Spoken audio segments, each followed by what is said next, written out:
Breaking news taking you back to San Antonio International Airport, where four people on board a Beechcraft Bonanza are sweating it out right now. The left main landing gear of this single-engine plane, a six-seater, will not apparently come down. The pilot has made several low passes across the runway trying to get that gear to drop. Normally, there are redundant systems that will get your gear down in cases like this when it simply will not drop, but so far no joy, and the pilot has not been able to get his left main landing gear down, and so far no solution to the problem.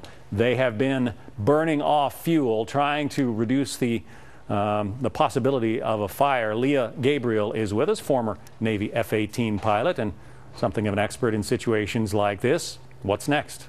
Well, I think the next thing that you'd be doing is I mean, in the Navy, they taught us to actually try to shake the airplane around to try to get that landing gear to come down.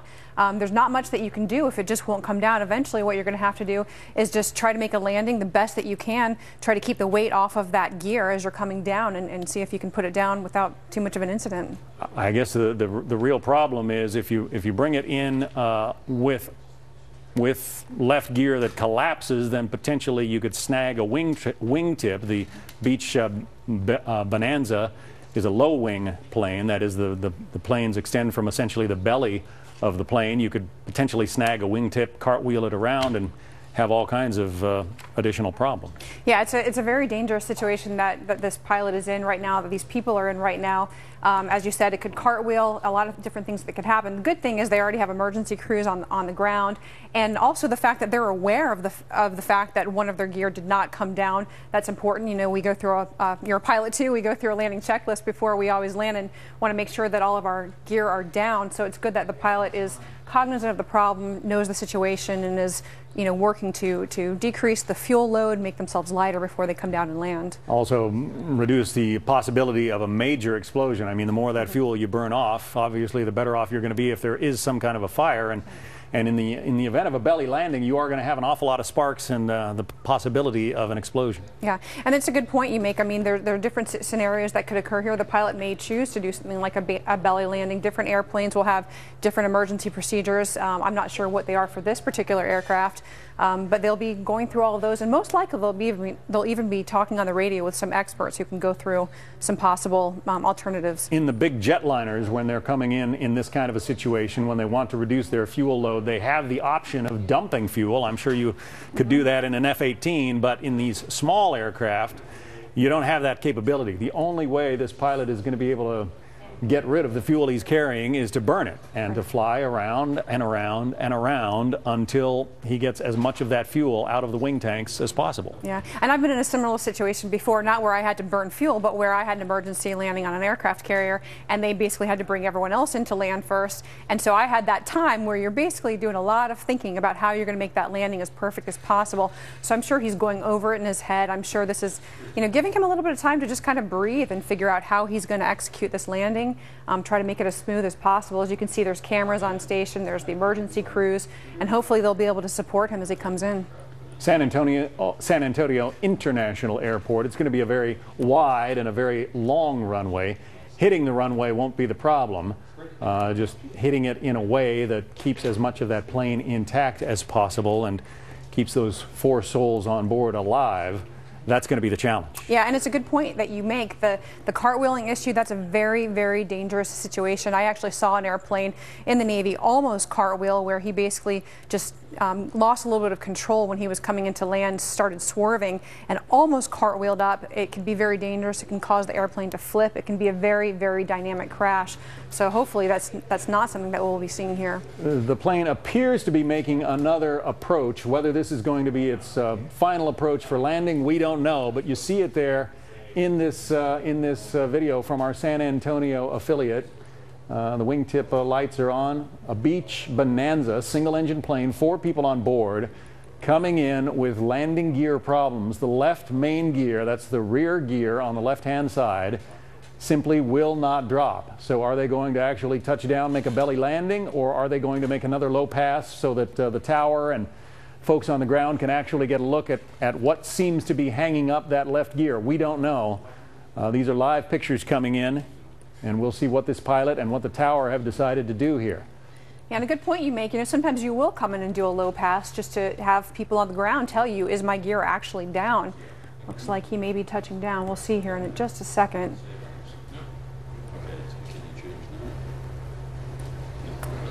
Kind of getting a bit obscure. It looks like he just lifted back off again. He's going to do another go around. In some situations like this, they might actually try to get him to touch down on the right gear. The right gear, we understand, has been extending and try to jar the left gear loose, but they opted not to do that in this particular pass. And I think it's always a good idea, if you are going to be burning the fuel, why not make a few low passes, get a sense for what the conditions are like at the field. Every field is different. You know, it's hot at summertime. Sometimes there will be heat coming off the runway that'll create sort of some turbulence as it's coming to land. There could be different wind conditions. And in this situation, I mean, you want to make this as perfect of an approach as you possibly can. As you said, maybe touch down on the good wheel, try to hold off the other wing as long as possible. But eventually that's going to come down. If he does not do a full landing gear up approach, eventually that other wing is going to come down and it's going to create a bit of a dynamic situation. So the slower he can get as he's coming in on the approach, the better. The lower the fuel, the lower the weight he'll have, and the slower he'll be able to get in on this approach. The Beech Bonanza, a very capable and very popular plane. This one, though, is in trouble. More in just a moment from San Antonio, Texas, where 4 people on board this single-engine aircraft are sweating it out right now. Landing gear problems. They're going to have to apparently make a belly landing. Back with more from the news deck after this.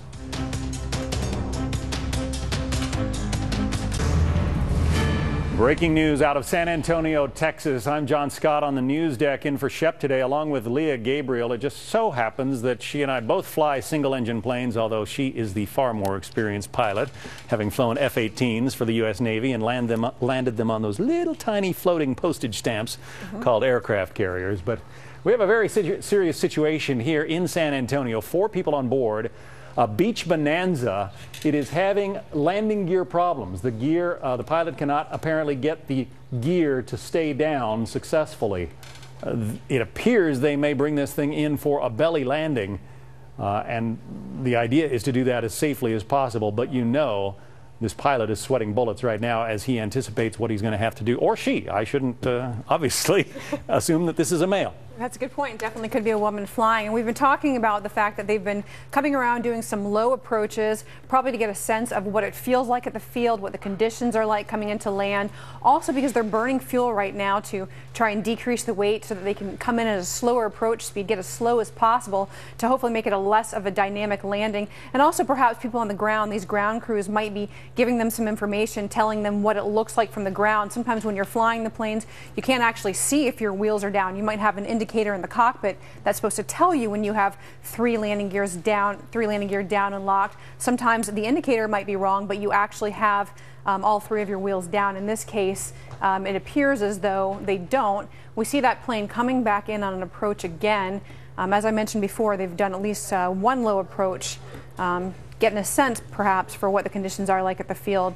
And John, as you mentioned before, you know, one of the real concerns here is that if it comes down with just 1 landing gear up, it could cause the plane to essentially swerve, flip, and go into a cartwheel, which is a very dangerous situation. So right now, I'm sure they're really thinking through how they're going to do this approach, looking at the emergency procedures, reading the book on the plane, the operating manual, to try to figure out anything that they can do. And as I mentioned before, you might even just try to jigger the plane around to see if you can get that gear to dead drop. The flaps are down. That would, well, it may indicate this is going to be an attempted landing.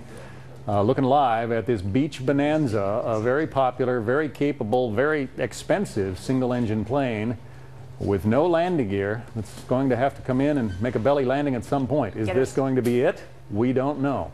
It's going to get as slow as possible here. Looks like they're coming in and made that belly landing. Very smooth from the pilot there. Very well done. You know they'll be chasing it instantly with the firefighters, and they're going to try and get everybody off that plane in case there are residual sparks. There they go. They're getting out as fast as possible. We've got 1, 2, 3. Here comes the pilot. All 4 people out of that plane safely. You can see the smoke already boiling up from underneath the belly. There's an awful lot of friction when metal slides on concrete And they are high-fiving at an approach speed. I would be high-fiving you, John Scott, right now. Yeah. Yes, that's a great landing. You know it's going to be a warm day down there in San Antonio, Texas. Yeah. Those guys are very happy with the result. We don't know the backstory. We just know that the pilot did a great job of bringing in a crippled plane. You've been there. I've been there, and I know what it feels like to get on deck safely. You want to kiss the ground because you spend a lot of time wondering what it's going to be like, thinking it through, but you don't know how it's going to happen until it happens, and they sure did a great job, and I'm sure they are relieved to be out of that airplane right now and on the ground. The old pilot's expression is that it's much better to be on the ground wishing you were in the air than in the air wishing you were on the ground. These guys have seen both sides of that equation today. Here's a look at the replay as that stricken Beech Bonanza, a very capable, very popular plane, something like 74,000 of them have been built, but here it comes in on its belly landing. I'm John Scott, in for Shep, Leah Gabriel. Thanks to you. Your World with Neil Cavuto is next.